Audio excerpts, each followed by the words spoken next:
Boa noite, meus amigos. Estamos aqui de volta. Como sempre, começamos este programa invocando a Santíssima Virgem Maria, o Santo Padre Pio de Pietrelcina, para que roguem a Deus que nenhuma injustiça se cometa neste programa. Queria lembrar aqui a vocês o meu novo site, www.seminariodefilosofia.org, onde nos próximos dias já será descarregado o material do próximo mês, com uma série de gravações aqui que eu fiz com o meu aluno Eduardo Dipp, esclarecendo certos pontos da tese sobre a mentalidade revolucionária. Isso vai ser descarregado ali no site Seminário de Filosofia, sendo acessível, então, apenas para os sócios, os membros do site. Né? Também lembrar que ainda há algumas vagas para o curso Os Métodos na Filosofia, que será realizado aqui em Colonel Heights, de 29 de setembro a 4 de outubro. Esta semana nós temos aqui tantos acontecimentos. Aí deixa eu lembrar de novo o telefone para a inscrição no curso de Colonel Heights, é 041 9974 4443. Né? Também lembrar você que esta semana nós vamos colocar no ar a gravação da entrevista que eu dei ao analista estratégico Jeffrey Nyquist. A entrevista foi ao ar no domingo e será reproduzida na terça-feira. Né? Eu acho que terça-feira seria 10 horas aqui do horário leste dos Estados Unidos, portanto é 11 horas da noite no Brasil. Para acessar, vocês simplesmente vão até a página www.jrnyquist, Nyquist é NYQUIST.com, e lá tem um link. Né? Mas eu creio que tem gente aí que já ouviu a entrevista, porque eu recebi aqui uma carta da Ana Regina Guimarães Bolsas. Parabéns pela entrevista dada ao Jeff Nyquist. Parabéns pela sua coragem, por ajudar a mostrar à opinião pública americana os fatos que ocorrem no Brasil. Parabéns pelo seu desprendimento, pela sua lealdade, a sua verdade e a capacidade límpida de expor seu conhecimento. Muito obrigado, Ana Regina. E também aqui, o Silas Dias também escreve: sou grato ao autor da vida por você existir e buscar com tanta obstinação acordar o nosso povo. Muito obrigado, Silas. Silas é professor de teologia no Centro Universitário Filadélfia, em Londrina, Paraná.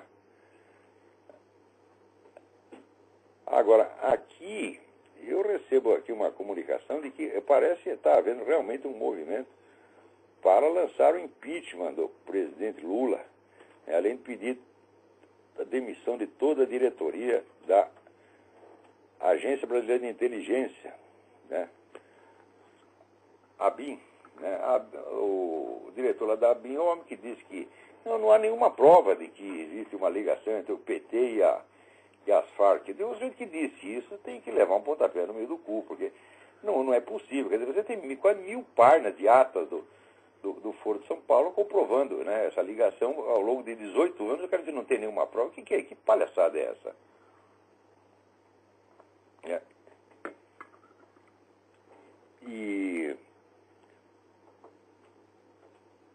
Então, parece que a iniciativa aqui do negócio é do deputado do DEM, Rodrigo Maia. Né?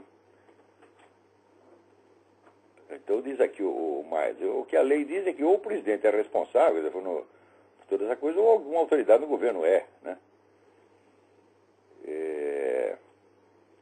Além disso, tem o problema, vamos dizer, do grampo que foi feito lá no Supremo Tribunal Federal. Quer dizer, você não pode esquecer que o presidente Richard Nixon perdeu aqui a presidência porque grampeou não o Supremo Tribunal Federal, não a Suprema Corte, mas grampeou o escritório de um deputado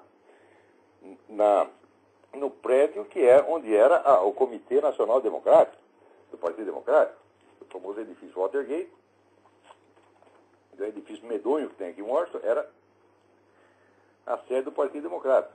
Então, por isso era a sede do partido político. Agora, sigam para essa Suprema Corte, não é que o sujeito sofreu impeachment, é para cadeia.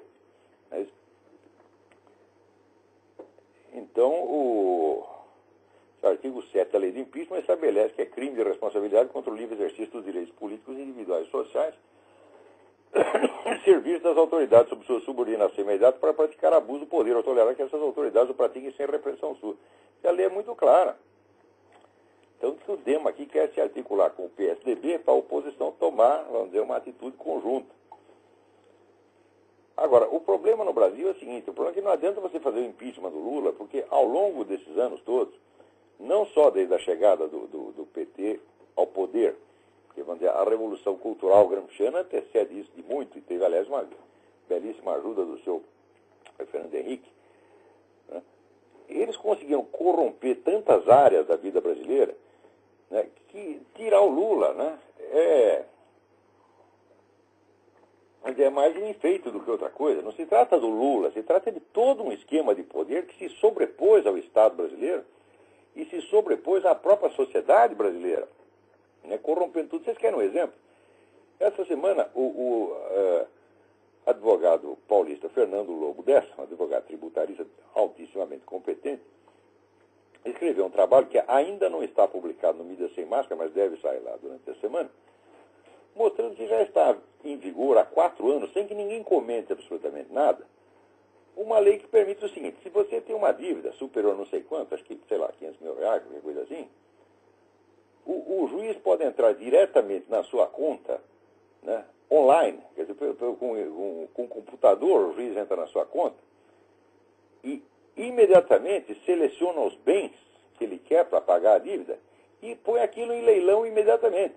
Quer dizer, não tem mais a possibilidade de você fazer um depósito para você sustar o leilão. Quer dizer, os seus bens são tomados na mesma hora, sem apelação. Pior ainda. Se você recorre, quer dizer, você vai para a segunda instância não pode suspender os efeitos do leilão que já foi feito. Ou seja, se você tem dívida, né, os seus bens não são mais seus. Claro que o juiz não é obrigado a fazer isso. A lei simplesmente permite que ele faça. Então, essa lei já é a liquidação da propriedade privada exatamente por meios como sugeria Karl Marx. Você já não vai proibir a propriedade privada, você simplesmente vai tomando uma por uma. Né? E Karl Marx dizia que o processo de estatização da economia deveria levar décadas ou até séculos. Tinha que ser uma coisa lenta, que não quebrasse o funcionamento da máquina capitalista, porque senão a indústria apobrece, a economia toda apobrece e, portanto, o socialismo apobrece também. Na Rússia eles não levaram muito isso em conta, eles esqueceram de ler esse parágrafo e fizeram tudo uma vez. Mas aí o Lula está fazendo certinho, quer dizer, seguiu a receita do Karl Marx, né, igualzinho, quer dizer, você vai roendo a propriedade privada pelas beiradas, em primeiro lugar pela taxação. Você vai estrangulando, de maneira que, no fim, só os grandes grupos é que aguentam, né, o peso daquela massa de impostos, tá certo? Na medida em que só os grandes sobrevivem, você criou então o quê? A concentração do capital. E a concentração do capital é essencial para a implantação do socialismo, que é mais fácil você tomar conta de 5 empresas, 5 grupos econômicos, do que de milhares de pequenas firminhas espalhadas. Entendeu? Então você vai... O processo de estatização, o processo de criação do socialismo, começa com a liquidação da pequena empresa. Né? E as grandes são as últimas que você vai liquidar. E quando você for liquidar, então o sistema da propriedade privada já está tão corroído que não tem mais nem como defender. Porque, vamos dizer, essa lei, eu não lembro o número da lei, mas eu vou mandar esse artigo para que seja publicado no Mídia Sem Máscara, para que vocês acompanhem os detalhes técnicos. É uma coisa bastante complicada. Agora, eu acho mais bonito o detalhe de que a segunda instância, o juiz de segunda instância, não pode suspender, né, os efeitos, vamos dizer, do leilão que já foi feito. Quer dizer, vocês já tomaram os seus bens, os bens já pertencem a outra pessoa que já comprou em leilão, então não pode voltar mais atrás. Então isso quer dizer que o princípio de ter duas instâncias básico para a defesa dos direitos civis, acabou. Não tem, praticamente, não, se você tem dívida, não existe mais segunda instância para você. Julgou, está julgado. E você não tem mais como parar a tomada dos seus bens.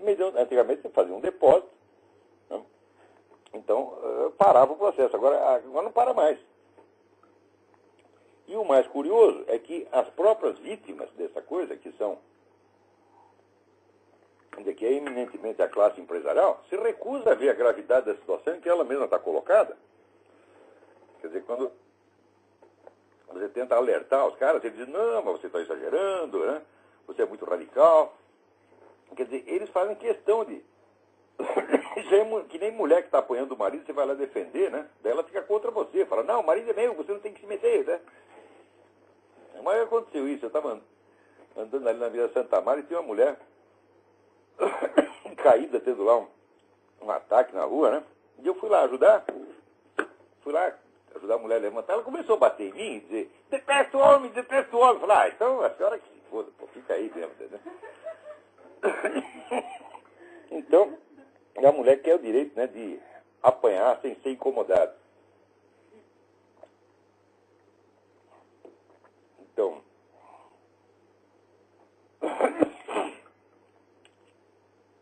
vamos ver o que mais temos. Aqui tem uma comparação muito interessante entre as candidaturas John McCain e Barack Obama. Com relação, por exemplo, à perfuração de poços de petróleo na área marítima, né? John McCain é a favor, Barack Obama é contra. Quer dizer, não... Barack Obama é um dos camaradas que estão empenhados em manter a dependência dos Estados Unidos em relação a fontes exteriores de petróleo e, diz ele, em acabar com a era do petróleo, favorecendo essas fontes alternativas de energia que custam um dinheirão, não rendem nada a não ser para o Al Gore.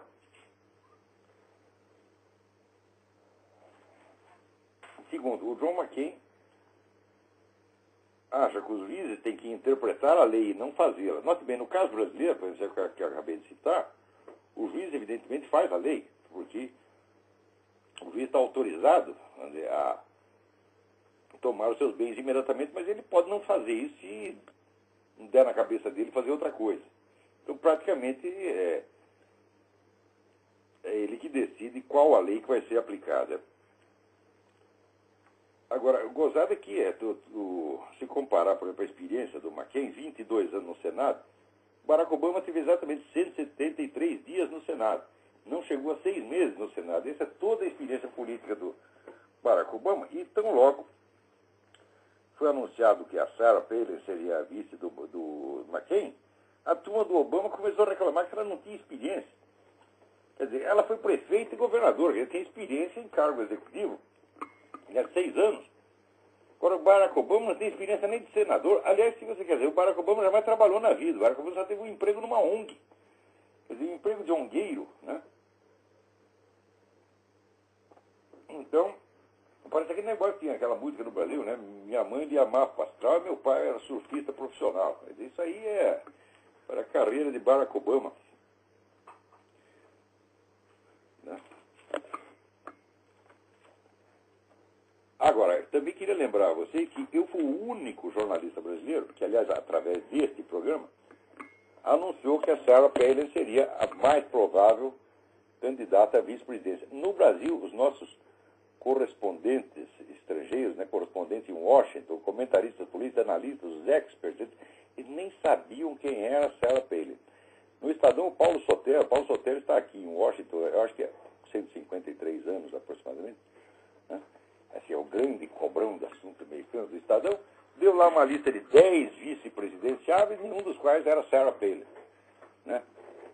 Esse nome não apareceu em toda a mídia brasileira, fui eu o único que disse o nome da mulher. Quer dizer, isso mostra o que está acontecendo com o jornalismo brasileiro.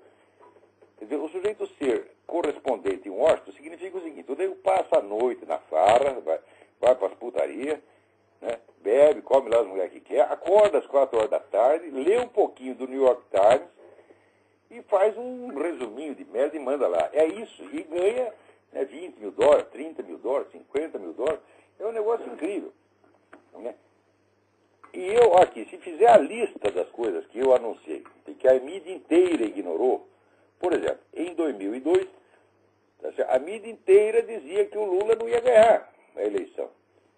E eu disse, não apenas ele vai ganhar, como é impossível que aconteça qualquer outro resultado. Impossível. Claro que a propaganda do Lula dizia que ele ia ganhar, mas jornalistas, comentaristas, ninguém disse isso. Quando foi a eleição do John Kerry, né, versus George Bush, a mídia brasileira inteira, 100% menos um, que sou eu, dizia que o John Kerry ia ganhar. Falaram, o John Kerry não ganha, mas nem com a vaca tussa.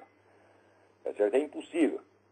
E assim, vocês não vão falar o negócio do Foro de São Paulo. Quer dizer, o que está acontecendo com esse jornalismo brasileiro?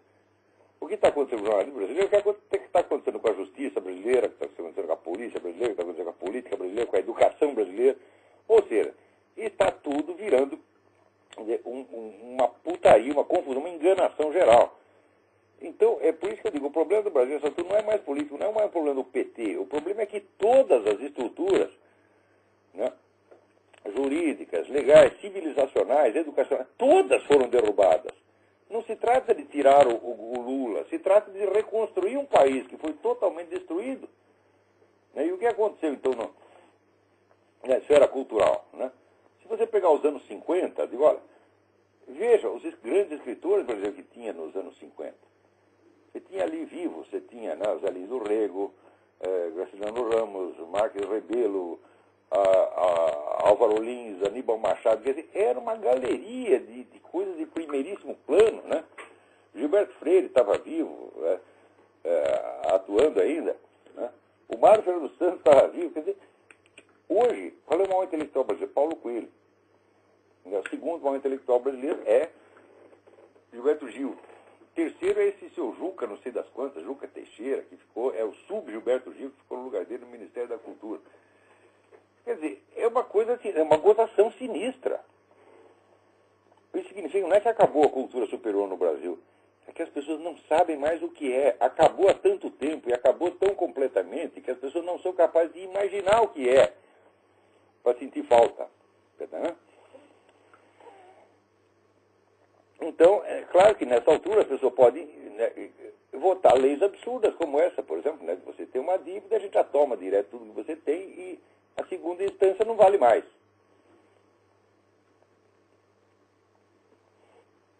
Então as pessoas fazem essas coisas, elas não têm mais consciência do que seria o certo, não tem, vamos dizer, os parâmetros básicos da civilização foram apagados no Brasil.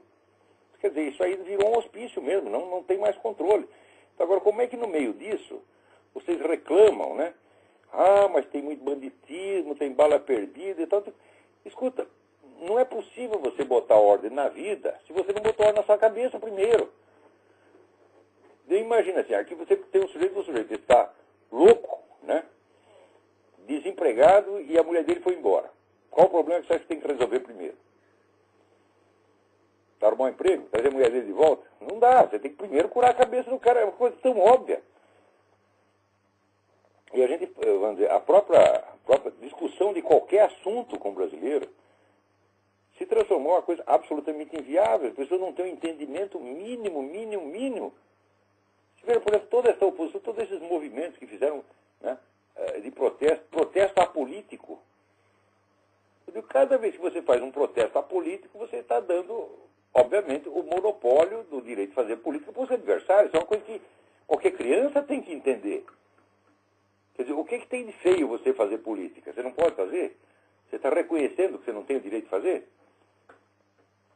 Né? Agora, quem inventa isso não é criança. São líderes políticos, são empresários, homens de 70, 80 anos de idade, que não são capazes de fazer um raciocínio que garante que aos 7 anos de idade conseguiam fazer, agora não conseguem mais. E se você insiste, as pessoas ficam ofendidas. Ah, você é muito radical, né? Muito exagerado. É um negócio incrível, né? Agora, olha aqui, olha o que aconteceu essa semana. O jornal A Hora do Povo, né, que é aquele jornal aquela turminha lá que recebia dinheiro do Saddam Hussein, né? Um negócio de Oil for Food. Quer dizer, é um jornal que já devia estar fechado e todo o seu redator tudo na cadeia há muito tempo. não só por ser um jornal maoísta, isso é, um jornal que é cúmplice moral do o governo mais genocida que existiu na história humana, matou 60 milhões de pessoas, né? Mas por ser parceiro do Saddam Hussein, né? Nessa alta picaretagem do Oil for Food. Então eles estão comentando aqui, tem um artigo escrito pelo Carlos Lopes, que parece que é o editor dessa porcaria, em que diz o senador Álvaro, daqui, eu vou ler um pedaço para vocês aqui, incrível, incrível, incrível. O senador Álvaro Dias não falsifica apenas dossiês para atribuí-los ao governo, ao que parece ter uma atração infalível para a falsificação. Agora falsifica mortes para atribuí-las a Stalin. Olha que coisa, o Álvaro Dias está acusando Stalin de ter matado alguém? Meu Deus do céu, mas que injustiça, que coisa, né? Que coisa chocante, né?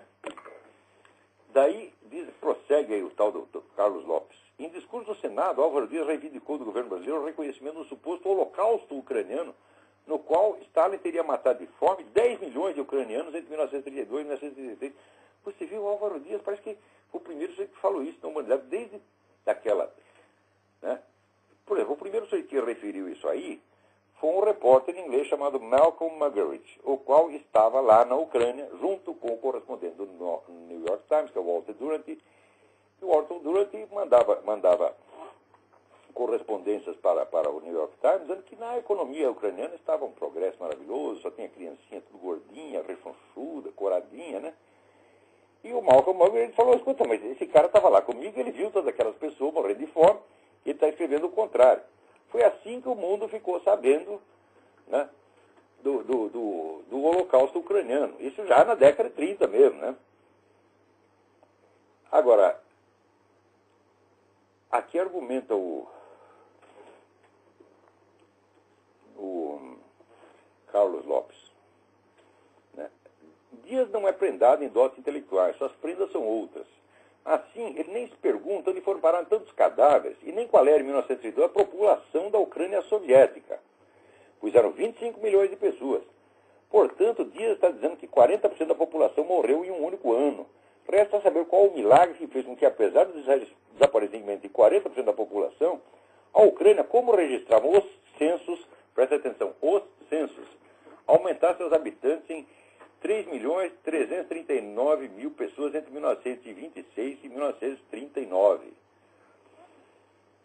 Bom, primeiro vamos fazer as contas. Quer dizer que se morreu 40% da população, então sobrou ali, vamos dizer, 15 milhões. Que 15 milhões de pessoas, né, gerassem 3 milhões e poucos, né, ao longo de 13 anos não é nada de extraordinário. Quer dizer, em primeiro lugar, a matemática desse Carlos Lopes é um pouco estranho. Seria uma taxa de reprodução bastante alta, mas não, nada de anormal e nada de impossível, né? Quer dizer que uma população que, vamos dizer, em uma década e meia aumenta em 1/3, não é nada de extraordinário. No Brasil aumenta muito mais do que isso. Ou seja, ele está dizendo, como o Carlos Dias tem que explicar, então, como é que a população aumentou de 3 milhões, aumentou em 3 milhões de pessoas entre 1926 e 1939. O Álvaro Dias não tem que explicar coisa nenhuma, porque não há nenhum fenômeno a ser explicado, é uma coisa banal. Em segundo lugar, seu Carlos Lopes, o senhor fala os censos, mas o senhor não cita nenhum. Esse censo foi você que inventou, moleque, né?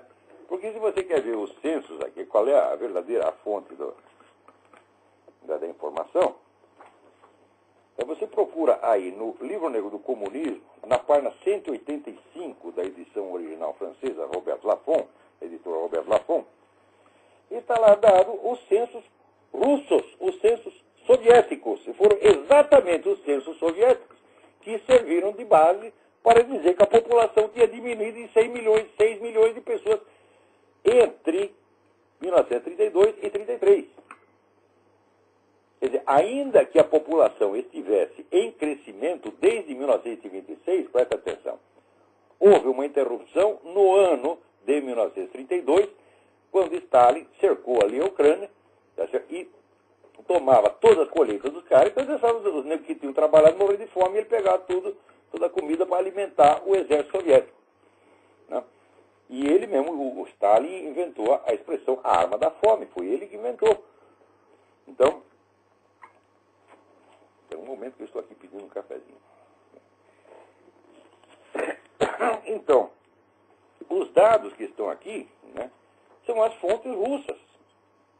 Olha, arquivos presidenciais da Federação da Rússia. Né? Então, é curioso que esse seu Carlos Lopes, ele quer esfregar um censo no seu nariz, mas ele não diz que censo é esse, quem foi que fez. Então, segundo ele, o censo mostra que a população aumentou. Se aumentou de 1926 a 1939, mas houve um corte abrupto, né, no ano 32. E está lá, você não cita a fonte, mas aqui o livro negro do comunismo cita a fonte, e é exatamente esses censos que você está tentando esfregar no nosso nariz, é que eu agora estou esfregando no seu. Vai lá, página 185 do livro negro do comunismo, edição original do Roberto Lafonte, e você vai ver. Agora, o mais bonito é o seguinte, é que ele diz que a fonte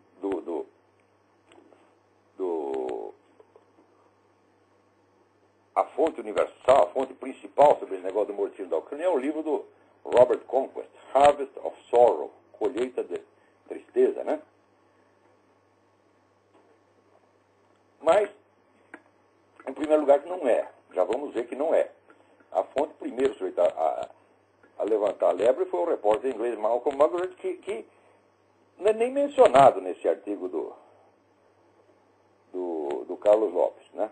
Também é verdade que o livro do Robert Conquest fez um sucesso danado, é bastante conhecido no mundo, mas não quer dizer que ele seja a fonte, né? Daí ele diz que outra fonte que foi usada foi o Dr. Goebbels. E uai, o Dr. Goebbels leu a reportagem do Malcolm Muggeridge e aproveitou para falar mal da União Soviética. Qual é a novidade? Mas o Goebbels nunca foi fonte dessa coisa. Não houve nenhuma pesquisa que o governo nazista fizesse na Ucrânia para saber quantos morreram. Simplesmente foi, vamos dizer, um aproveitamento oportunístico de uma notícia. Os nazistas estavam concorrendo com os comunistas ali na Alemanha, então, para queimar o adversário, citaram aí o negócio da Ucrânia. Ninguém jamais usou, né, a propaganda do Dr. Goebbels como fonte, porque o Goebbels estava falando no assunto de terceira ou quarta mão. Nunca foi uma pesquisa original. Agora, também, para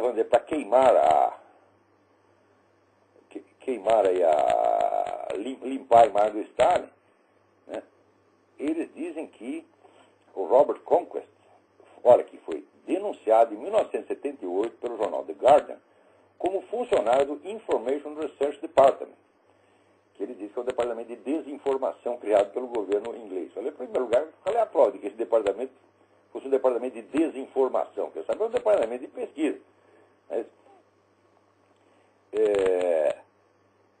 e que então, tudo que o Robert Conquest escreveu sobre o morticínio ucraniano não vale, porque aquilo foi propaganda escrita para o governo inglês, tal como foi denunciado já em 1978, diz ele, pelo jornal The Guardian. Bom, então o que a gente faz? Vamos ler a matéria do The Guardian. Não é isso? E a matéria está lá, de fato. Né? Olha que coisa. Diz aqui, né? Robert Conquest, o erudito e autor, que foi frequentemente crítico da União Soviética, foi um dos intelectuais ingleses que trabalharam para, né, este departamento, que era um departamento do Foreign Office, né, do Ministério das Relações Exteriores. Trabalhou por Information Research Department. Ele esteve nesse departamento até 1956. Isso é o que diz a reportagem de Guardian, a mesma citada pelo Carlos Lopes. Só que acontece o seguinte, o livro Harvest of Sorrow é de 1986. Quer dizer que se ele escreveu esse livro, tá certo, para esse departamento inglês, ele entregou o serviço com 30 anos de atraso, quando em 1978, o departamento já 78, né, quando saiu essa matéria no The Guardian, a matéria assinada por David League, como é que chama a matéria? Death of the Department that Never Was. Morte do departamento que nunca existiu. Ou seja, em 78 o departamento já estava fechado. Quer dizer, o Robert Conquest trabalhou lá até 56, o departamento fechou em 78 e ele entregou o serviço em 86? Outro Carlos Lopes. O que você quer que eu te diga? Você sabe o que é fazer, você sabe qual é a resposta a esse tipo de argumento que você está usando. É, vai tomar no cu, porra. Não tem outra. Cala a boca, burro. Né? Daí ele reclama que, aqui em 1973, durante a cruzada anticomunista do Ronald Reagan, Robert Conquest tinha estendido, né, a fome ucraniana até 1937, aumentado o número de vítimas, foi 14 milhões. Mas qual é o problema? Quer dizer que se ele estudou o fenômeno num período histórico maior, é claro que tem que aumentar o número de vítimas, porém, qual é o problema? Né? Recentemente, o professor R.J. Rummel, né, que é, vamos dizer, o maior estudioso de morticínio em massa do mundo, o professor R.J. Rummel, R-U-M-M-E-L, da Universidade do Havaí, né, ele chama até de democídio. Democídio é a liquidação de população, porque genocídio dá a impressão de uma população etnicamente homogênea. Democídio é um conceito mais genérico, né? Então é o grande estudioso do democídio. Ele mesmo, recentemente, corrigiu as suas estatísticas sobre o democídio chinês, que antes ele acompanhava mais ou menos a taxa dada aí pela turma do livro negro do comunismo, que era 60 milhões. Ele estudou mal um pouco e disse, não foi 60 milhões, foi 75. Desse mesmo governo do qual vocês, da hora do povo, puxam o saco. Tá certo? Vocês chupam o saco, vocês chupam pica de Mao Tse Tung, que foi um monstro. Que era um assassino, estuprador, traficante de ópio. Criou uma guerra do ópio contra o seu próprio povo. Lê lá a biografia dele, escrita pelo seu próprio médico, né? Que recentemente saiu mais um da jornalista chinesa, com o nome eu esqueci. O sujeito era super estuprador de camponesas. Não, Stalin era um... Estão aqui me lembrando de Stalin. Stalin, perto do Mao Tse Tung, Stalin era um doce de coco, era Madre Teresa de Calcutá. Stalin só matou 20 milhões de pessoas. O que é 20 milhões perto de 75? Olha, 75 milhões de pessoas no tempo em que Mao Tse Tung fez isso, 75 era a população do Brasil. Né? Nos anos 40, 50, que Mao Tse Tung estava matando chinês adoidado, 75 milhões era a população do Brasil. Verifica aí no centro. Se não era isso, era mais ou menos isso. Então, quer dizer, é como se tivesse matado um país do tamanho do Brasil. E ainda tem gente que puxa o saco desse cara. Eu acho que o lugar de maoísta é na cadeia. Tá certo? Maoísta é assassino por natureza. Vocês todos da hora do povo, vocês são ogros sangrentos, vocês querem ver sangue, vocês querem matar mais gente. E por isso que eles adoram Stalin, Mao Tse Tung. Tá certo? E Fidel Castro, essas coisas todas. Peraí, tem gente na linha aí. Alô, quem é? Olá, Quem é? José, do Rio de Janeiro, tudo bem? José, tudo bem? Professor, eu gostaria de que o senhor comentasse a decisão do Conselho Episcopal Latino-Americano, que reafirmou aí a necessidade das comunidades eclesiais de base, esse embrião aí da teologia da libertação na igreja. E uma outra coisinha também eu sempre me pergunto, por que até hoje não há uma ação civil pública, algo parecido, alguma ação na justiça, para deter essas indenizações milionárias aí da Comissão de Anistia no Ministério da Justiça? Bom, essa porque segunda ninguém age. posso responder. É. Não existe essa ação porque ninguém fez. E ninguém fez porque ninguém tem culhão. Tá certo? Porque eu já acredito que no Brasil existe uma crise nacional de testosterona que é um negócio incrível. Aliás, existe uma crise de testosterona no mundo. Aqui foi comprovado, né, que a dose de testosterona, né, diminuiu nos últimos 40 anos, diminuiu para metade. Metade. Né, fica alimentando os caras só de frango, né? Frango, soja, tal. É isso que acontece, fica tudo boiola. Ó, você tem que comer carne, bife, sabe? Bife, né? Agora, esse negócio de frango e soja, isso é muito perigoso. Aliás, até aqui no livro do Peter Schweizer, que chama Makers and Takers, ele mostra lá uma estatística dizendo que os conservadores preferem carne. Os liberals, que liberal quer dizer esquerdista, preferem frango. Né? Então estão se auto-boiolizando e boiolizando seus filhinhos. Né? Daí fica todo mundo diabo, ninguém sabe por quê. Está aí explicado. No Brasil acontece a mesma coisa. Estão comendo muito frango, você está entendendo? Para com isso. Tem que comer o churrasco. A hora que voltar a comer carne, daí vocês fazem essa ação. Porque quando eu estava aí, eu só não fazia porque eu não tinha dinheiro. Eu não tinha onde cair morto, está entendendo? Ele disse que esse negócio de falar do Foro de São Paulo, eu perdi um emprego na mídia atrás do outro. Até quando vim para cá, cheguei aqui, era correspondente, era colunista do Globo, no terceiro mês o Globo me deu a facada, perdi meu emprego. Então eu não tinha dinheiro para alimentar. Né? Sabe aquele negócio de dizer, olha, eu aqui estou trabalhando, mas eu tenho uma família e um advogado. Né? Então é duro, eu não posso sustentar um advogado. Pô, né? Uma vez me moveram um processo, o processo levou 6 anos, eu fui para falência. Ainda aconteceu que, assim, veja que azar, né? Um advogado teve um infarto e ficou inutilizado. O outro ficou louco, teve uma crise de loucura e sacou de um revólver, ameaçando uma das minhas testemunhas, até hoje eu não sei porquê. O terceiro advogado teve um infarto e morreu. Né? E eu sustentando essa gente toda, fazendo um negócio horroroso. Daí veio, né, o genro do último falecido e tal, se ofereceu para terminar o processo, terminou de graça e terminou brilhantemente. É claro que eu fui inocentado, não tinha feito merda nenhuma. Né? Então, mas, olha, isso aí é um processo para me defender. Agora, se eu tivesse dinheiro, eu processava toda essa gente. Por exemplo, eu processaria o Ministério da Educação. Porque o que o Ministério da Educação está fazendo com as crianças brasileiras é crime. É crime. E logo, logo vocês vão ver no site... Como é que chama o site do... Aristoi. O site Aristoi, né, do Lucas Mafaldo, com todo o meu apoio, vai divulgar uns fatos sobre a educação brasileira, que é de arrepiar os cabelos do cu de um porco-espinho. Então, já tinha que ter processado esses caras todos. O lugar do ministro da Educação é na cadeia. Tá, já? E o ministro da Saúde? Também é bom, né, professor? Puta vida, o ministro da Saúde tinha que ver... Olha, toda embalagem de remédio tinha que ver aqui, ó. O temporão faz mal à saúde. Tinha que vir com fotografia do cara, tá entendendo? Né? Com cara assim de bactéria, de vírus da AIDS, tá entendendo? O temporão faz mal à saúde. Esse sujeito é mentiroso, salafrário, vigarista. Ele falsifica estatística para impor as políticas que lhe interessam. Política ligada à nova ordem mundial, que vem a receitinha da ONU, né? O temporão vai lá na ONU, pergunta, ó, mestre, o que é para fazer? Deve dizer, faz assim, assim, assim. Diminui a população, esteriliza a turma, né? E manda todo mundo abortar. E ele, sim senhor. Aí chega lá no Brasil e inventa um monte de mentira para implantar essas políticas. Tá certo? E não tem um brasileiro para dar uma cuspida na cara desse sujeito.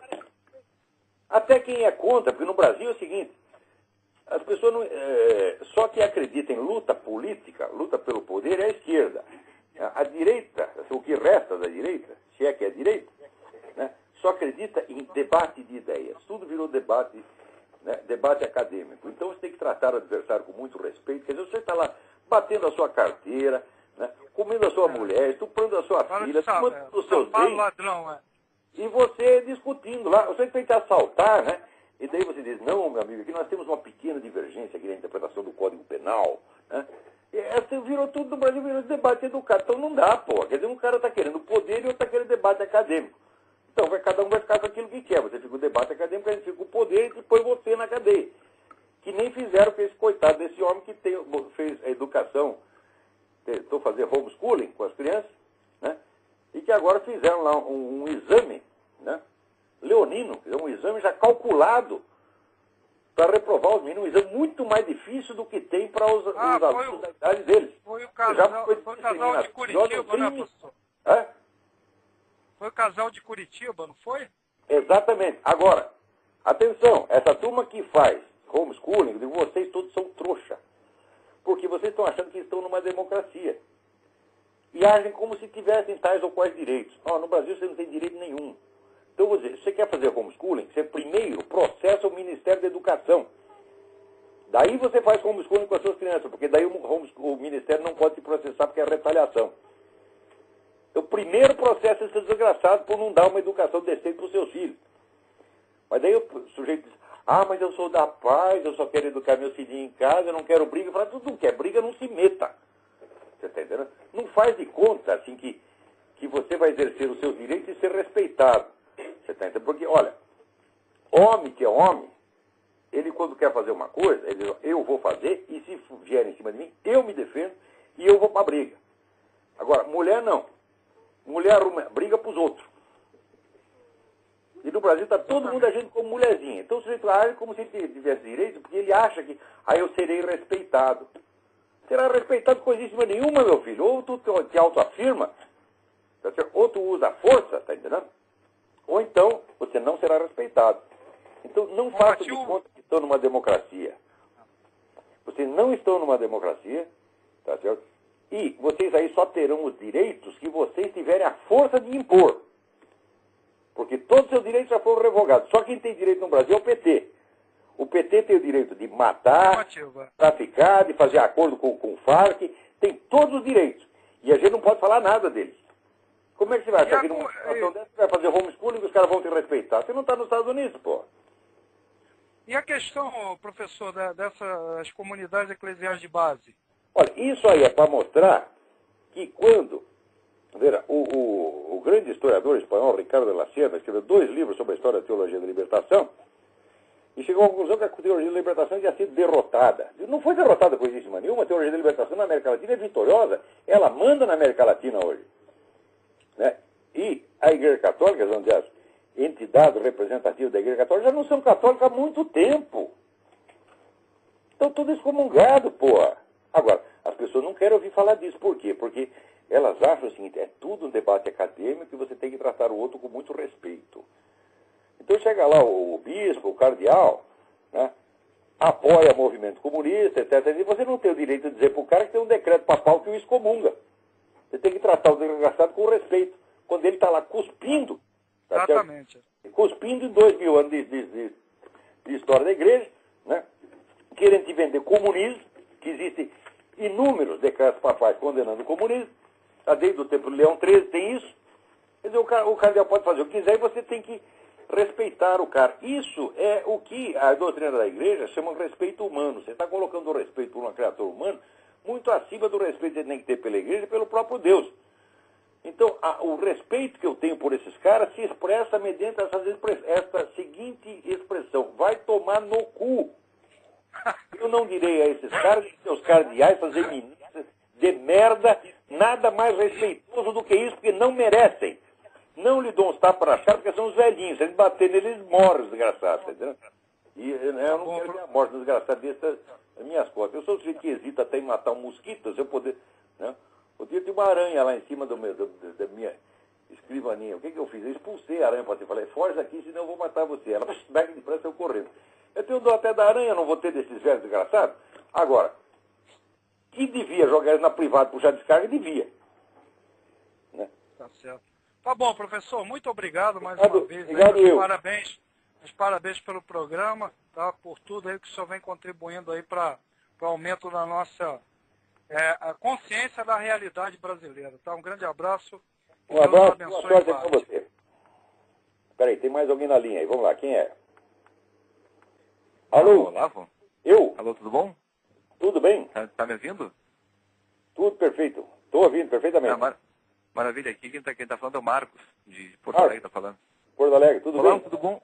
Não, ótimo, tudo ótimo. É o seguinte, eu sempre ligo pro senhor e pergunto coisas sobre a relação, né, de homem com Deus e tal, mas eu queria te perguntar o inverso agora. A relação do homem com as forças do mal, né? Porque até agora há pouco acabei de ler uma biografia do Goebbels, que o senhor citou há pouco, né? Essa história dele com Hitler e tal, aquilo que o Hitler era viadagem da mais estrita e pura. Você vê o Goebbels escrevendo sobre o Hitler, ele ficava de calça molhada quando viu o Hitler. O cara era um viadão, porra.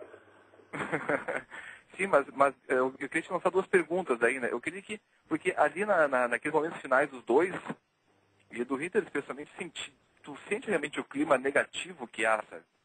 Então eu queria que o senhor falasse um pouco dessa questão da relação do homem com as forças demoníacas. Não sei se o caso possivelmente era, né? Mas enfim. E também, num fato histórico mais específico, qual seria a relação, no caso do nazismo, com questões de ocultismo e... Mas não é só nazismo, todo o movimento revolucionário. Se você estudar a história do movimento revolucionário, você vai ver, sobretudo a partir do século XVIII, a ligação do movimento revolucionário com seitas ocultistas, etc., é uma coisa tão bem documentada. Né? Você lê o livro do James Billington, que chama Fire in the Mind of Man. É um dos grandes livros. Eu posso dar uma saidinha já? Vou saindo já libera a linha daí. Isso. Boa. Deus abençoe a família e até a próxima. Obrigado. Tchau. Então, leiam James Billington, Fire in the Mind of Man. E vocês vão ver como a história do movimento revolucionário é a mesma história desses movimentos ocultistas. Tá certo? E esses movimentos ocultistas, no fim da coisa, tudo isso é satanismo. Não é outra coisa. Quer dizer, nas dimensões desse programa não dá para a gente explicar. Eu tenho dado muitas aulas sobre essa coisa, né, e espero que no meu livro sobre a mente revolucionária dê para explicar isso aí com detalhe. Né? Mas se você pegar só a época da Revolução Francesa, né, foi a época do que se chamava magnetismo animal. Né? Foi a época que se disseminou aquele negócio do copo que anda, né, põe as pessoas numa mesa, né, com umas letras, e o copo, né, sai andando e diz umas frases, são mensagens do além. Né? Então, isso aí, é claro que é tudo coisa do capeta, porra. Né? E aí o negócio do diabo tem que falar que nem o Norman Mailer. Propõe que se aceite a existência do diabo como uma hipótese científica. Tá certo? Mas se há uma coisa, se há uma pessoa cuja presença histórica está fartamente documentada, é o capeta. Existem mais pessoas que viram o capeta do que pessoas que viram qualquer outra pessoa. Tá certo? E ainda tem gente que diz que não existe. Mas a ação demoníaca no mundo é uma coisa bastante clara. Né? Peraí, tem mais alguém na linha, vamos lá. Pô, mal termino de responder, mas já vem outra. Agora aqui, só para lembrar vocês, aqui, agora que achei aqui o trabalho, eu me referi aqui ao advogado tributarista Fernando Lobo Dessa. O trabalho dele chama-se Os Direitos e Garantias Constitucionais de Defesa do Contribuinte e as Inovações na Lei de Execução dos Créditos da Fazenda Pública. Eu estou mandando esse artigo para o Mídia Sem Máscara porque eu publico urgentemente, porque isso é um documento precioso para você entender como é os métodos sutis de implantação do socialismo que estão sendo usados no Brasil. Sutis exatamente como recomendava Karl Marx. Quem está na linha? Alô, quem está na linha? Alô? Aqui não tem ninguém. Alô? Quem é? A mensagem do além? Alô? Tem ninguém aqui. Alô? Sumiu. Olá, Olavo. Oi, bem? Quem é? É o Alan do Vigilância Democrática, tudo bem? Alan, tudo bem? Olavo, queria te fazer uma pergunta. Você sempre tem falado que no Brasil não tem uma direita, né, efetiva. O que tem são liberals, né? Tipo Partido Democrata americano. Eles querem economia livre e os valores ficam em segundo plano, não se importam. Aí eu queria saber se você acha que ainda é possível a famosa aliança liberal conservadora. Eu tenho a impressão que os liberais hoje eles estão muito mais próximos da esquerda, porque ela aceitou a economia de mercado e quer destruir os valores cristãos. Total liberdade. Aí é que está. Esse pessoal, vamos dizer, que se diz liberal, né? Vamos dizer, o único ponto de divergência deles com os comunistas é a questão da economia de mercado. No resto eles aprovam tudo, eles aprovam, né, aborto, casamento gay, né, revolução cultural, tudo isso eles aprovam. Só querem fazer isso por meio da economia de mercado. Acontece que a economia de mercado não é o ponto que a estratégia comunista está atacando no momento. Eles vão levar décadas ou séculos, como recomendava Karl Marx, para liquidar a economia de mercado. Então você está defendendo uma coisa que não está sendo atacada e está deixando de defender todas as que estão sendo atacadas. Quer dizer, o pessoal está discutindo o comunismo como o comunismo era na década de 30, meu Deus do céu. Eles ainda estão no nível de discussão que estava o Friedrich von Hayek e o Ludwig von Mises, que era basicamente o argumento econômico. Naquela época isso era importante por quê? Porque estava a mania de estatismo no mundo inteiro, não só nos regimes comunistas, mas no regime fascista e nazista, era tudo regime estatista. Então, você vê, naquela época, né, saía centenas de livros com o título assim, o fim do liberalismo, a morte do liberalismo, né, e a moda era estatizar tudo. Então, o Mises e o Hayek reagiram contra isso com argumentações econômicas brilhantes, mas acontece que isso já passou. Agora, eu acho, Olavo, o objetivo dos comunistas não é a economia de mercado imediatamente. Eles sabem que tem que conservá-la. é a NEP. Tá certo? Eles sabem que tem que conservar muito mais tempo do que a NEP conservou. A NEP durou 10 anos. Né? E durante esses 10 anos a Rússia prosperou. Daí veio o Stalin e pegou uma economia que estava relativamente forte e daí estatizou. Porque você, para estatizar, você precisa ter o que estatizar. Você está entendendo? Então, mas mesmo assim, Stalin foi muito apressadinho. Como o Mao Tse-tung foi apressadinho. Se tivessem estudado Karl Marx direitinho, eles viram que eles fizeram em 10 anos o que Karl Marx recomendava fazer em 200. Então, agora os caras estudaram direitinho, voltaram atrás.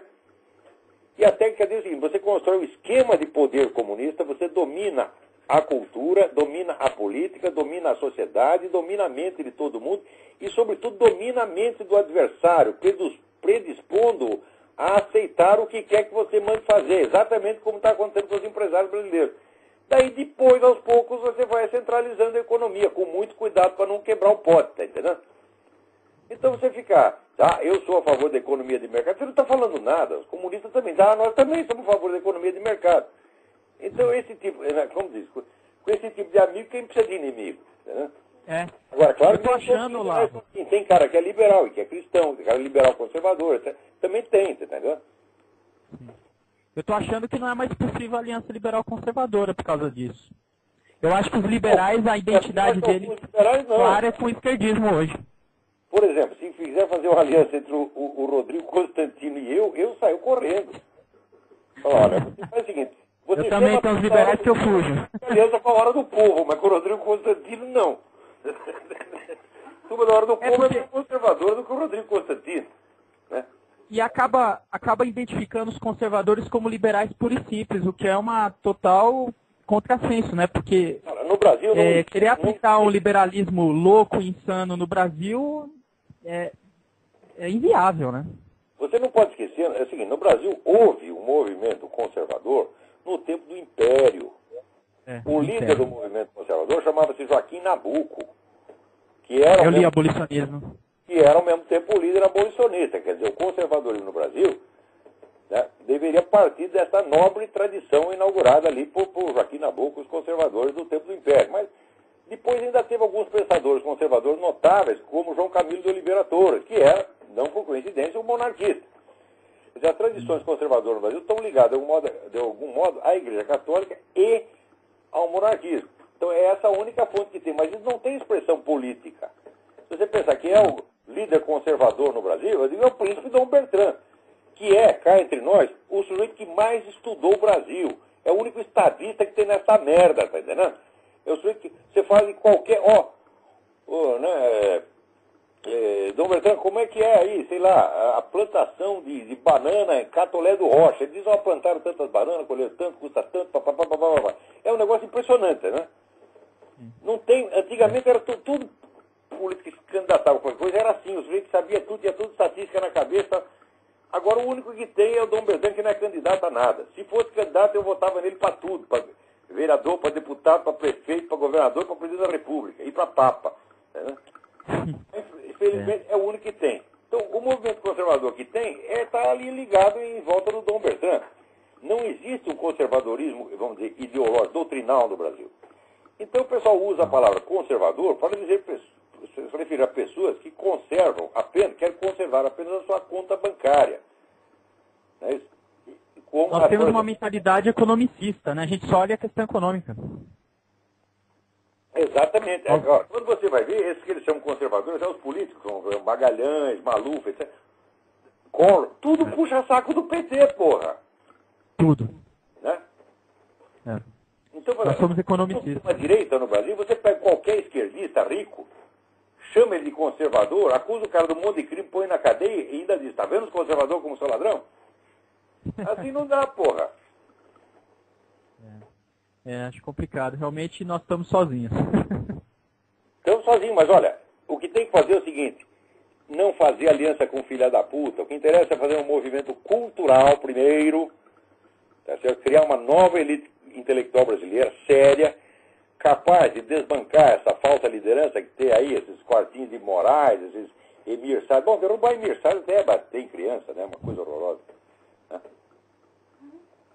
Agora, deixa eu... Estou vendo aqui uma nota que eu esqueci. No programa passado, eu disse que Schadenfreude era derivado da palavra sombras. Daí o Michel Fourkert me corrigiu aqui.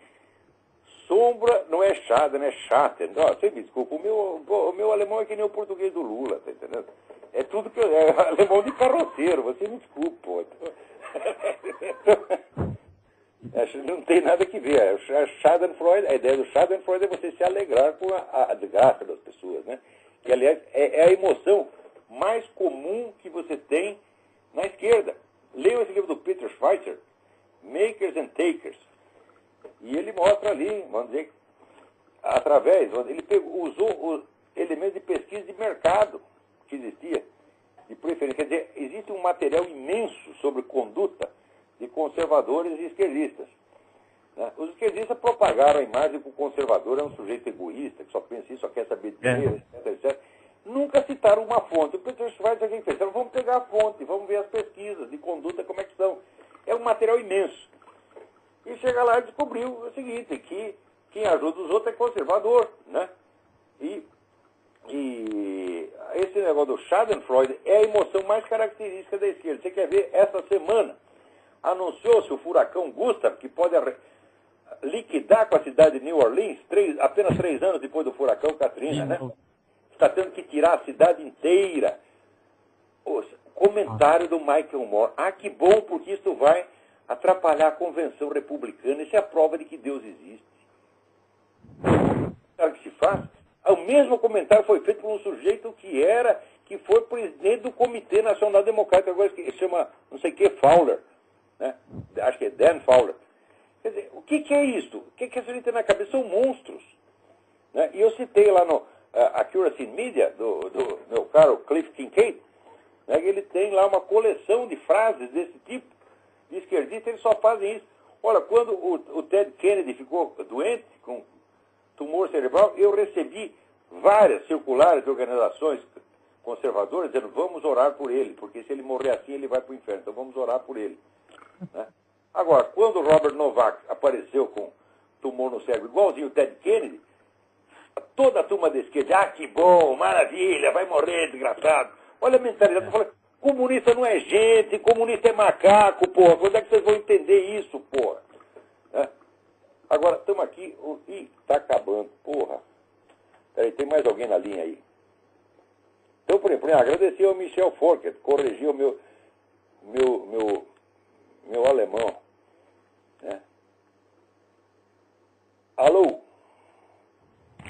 Alô, Olavo? Ô, quem é? Aqui é o Luiz Guilherme, tudo bom? Luiz Guilherme, tudo bem? Fale correndo que o nosso tempo está acabando. Não, só para comentar a boa notícia, que não é exatamente boa, é uma coisa óbvia. Vários bispos aí dos Estados Unidos e a Conferência Episcopal dos Estados Unidos condenaram a Nancy Pelosi por ela se dizer católica e defender o aborto e ordenaram aos padres que não dessem comunhão nem para ela nem para o Joe Biden. Não pode, esses caras são tudo picareta, esses são os católicos pelo direito de decidir. Os católicos pelo direito de matar. Esses caras têm que ser excomungados, não pode dar comunhão para eles não, porra. Agora, aí no Brasil, vamos dizer, assim a fraude é geral e os nossos bispos não falam nada. Até aceitando alugar o escritório lá das católicas pelo direito de decidir, alugar lá na Ordem Carmelita, né? Fala, dê um pontapé no cu dessas mulheres, põe elas para fora, porra. Pelo menos isso, tome vergonha. Agora, por falar em tomar vergonha, olha aqui. O Obama, ele quer um imposto, né, mundial da saúde, né? E agora está aqui, o estudo independente da Organização Mundial da Saúde defende o Sistema Universal de Saúde, baseado, sabe no quê? Sabe qual é o modelo É o modelo brasileiro. Eles querem fazer o INPS do mundo. Porra, o Senai mandou copiar o projeto para fazer outro lá embaixo. Você já pensou um INPS mundial? Os caras... Olha, aqui nos Estados Unidos acontece o seguinte, o meu filho aqui pegou, né, teve um problema da apendicite. A gente ia nos hospitais, né, aqui, outro dia estava um amigo nosso, que é um aluno nosso, o Guilherme está aqui, né, teve um problema de virose, saíram procurando o hospital tudo, sabe, tudo fechado no fim de semana, todo dormindo, né? Sempre, os hospitais, quando levou meu filho para operar, lá tinha um hospital enorme, tinha um paciente, que era ele, Pedro de Carvalho, era o único paciente. As pessoas aqui simplesmente não ficam doentes, porra. Agora, você chega no Brasil, sabe o que é fila do INPS? Os caras nunca viram isso. Eles querem o direito universal de ficar na fila do INPS, porra. Os caras ainda vão votar nesse desgraçado. Agora aqui, o Obama não vai ser presidente. O Obama, mesmo que seja eleito, ele não vai ser presidente porque está rolando esse processo com o negócio da certidão de nascimento falsa que ele apresentou. Isso vai dar bosta, é crime eleitoral. Ele pode, se ele for eleito, que não vai ser, dificilmente vai ser, a não ser que o McCain faça uma cagada monstra, que eu não acredito que faça, né? O McCain será eleito. O Obama mesmo foi eleito no governo, então o próximo presidente americano será ou John McCain ou Joe Biden. E terão usado o Obama como camisinha, você está entendendo?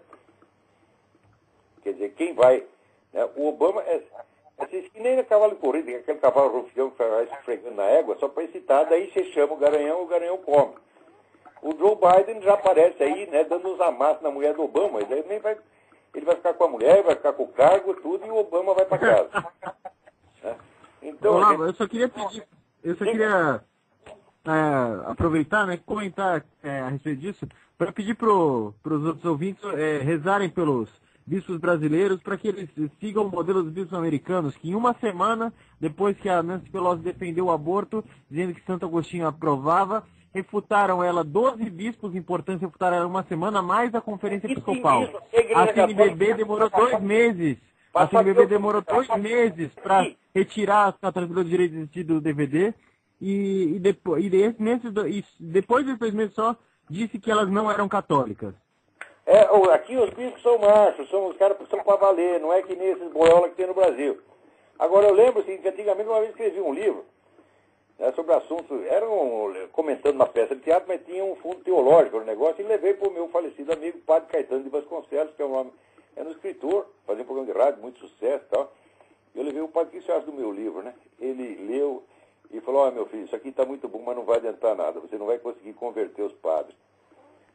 E assim que é o negócio. Então, até a semana que vem, muito obrigado a todos.